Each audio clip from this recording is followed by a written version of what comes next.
All is well, back again. I'm coming a little bit later in the day. Pretty much today we're gonna do the mock draft for the Patriots. This one is with no trades. Obviously, I try to do 2 videos for the mock drafts. So obviously the next video is coming out is gonna be with the trades, but this one is no trades. All right. First things first, Patriots on the board. Number 3, I do believe that Caleb Williams and Drake May or Marvin Harrison Jr. will be gone, thus leaving them with Jayden Daniels to take over the franchise to help Jerome Mayo get the Patriots back on track in the AFC East division, which is smart. Why? Because they need a quarterback.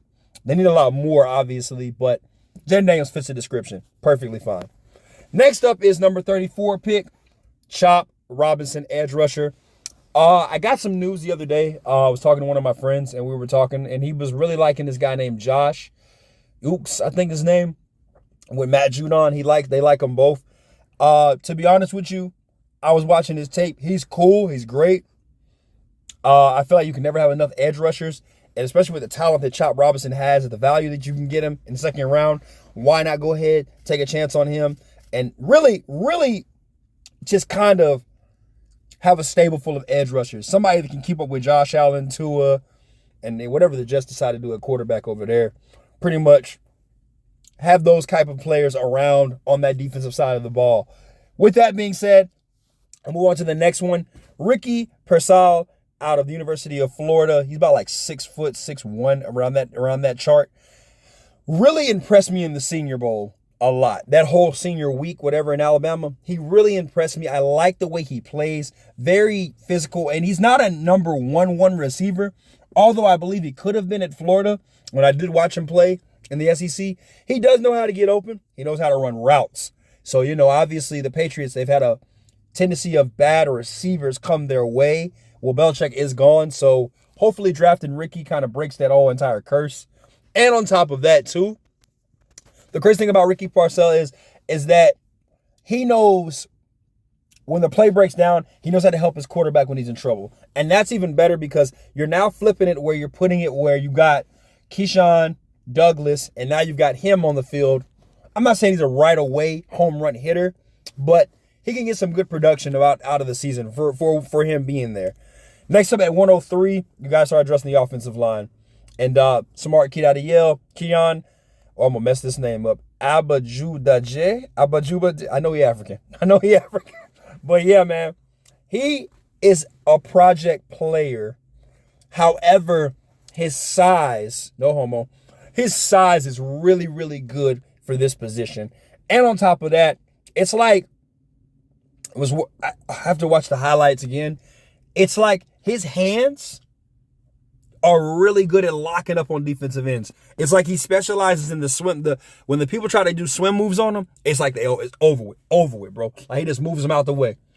And he's on to the next guy to block. And he's really good at run blocks. That's really what he's good at. Really good at run blocks. Just getting his feet and moving forward. I really like that a lot. And then on top of that, too, for the Patriots, the way you guys run the ball, with, Stevenson and Ezekiel Elliott, I think this will be a good thing to help you out. And on top of that, to help Jayden Daniels out as well with another offensive lineman, young guy. That's going to be really good to pair it with. Next up is Cam Hart, who really stole the show for me at the Senior Bowl because he was locking a lot of the good receivers up to the point where a lot of them didn't even want to play in the Senior Bowl game because he just made them look bad.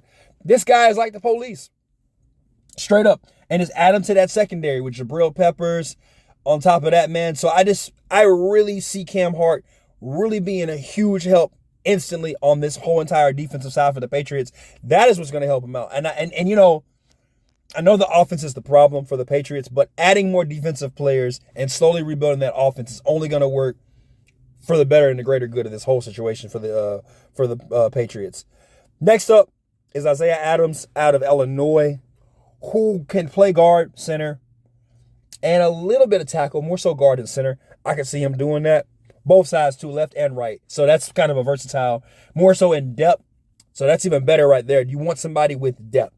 Depth, and willing to learn. So obviously he struggled his first year at Illinois playing tackle. They pushed him back inside, but every once in a while he would kick outside. And if you watch the game against Penn State, against Isaac, and against, of course, Chop Robinson, he looked horrible, right?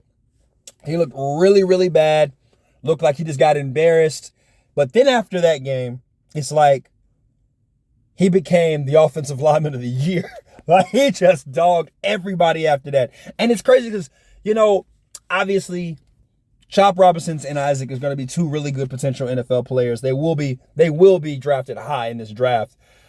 So for him to go against those two guys as his first week as a tackle, then getting kicked back into guard, then playing a little bit of tackle, a little bit more, he's kind of a guy that can play all the positions. There's another guy, I'd see him in this draft named Dominique Puni out of Kansas who does the same exact thing, plays all 5 positions on the offensive line. So just getting him in that 150 plus back picks, I really like him fitting with the Patriots, man. Next up, last but not least, is the guy that I really feel like a lot of people slept on just because he went to a smaller school, is Joshua Cephas out of the University of Texas in San Antonio. This guy, 6'2", listed at 6'3", but 6'2" when he came in the combine. He had a really bad Honolulu Bowl, whatever you call it, the Hawaiian Bowl. He had a really bad game there.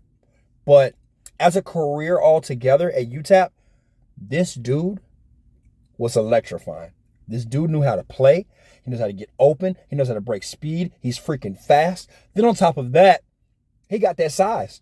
And he knows how to be a number one because that was the only option at University of Texas at El Paso.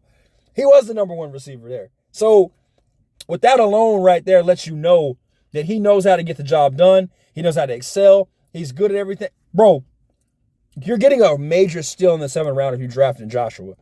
That's all I'm just saying. You're getting a major steal, bro. You're getting a major steal. And with that being said, guys, I'm going to go ahead and wrap it up. I will be coming out with a video later on with the trades. So we'll talk about that as well. But for now, this is it. Hey, tell me what you guys think. Like, comment, of course, and subscribe. Thank you for watching. Peace.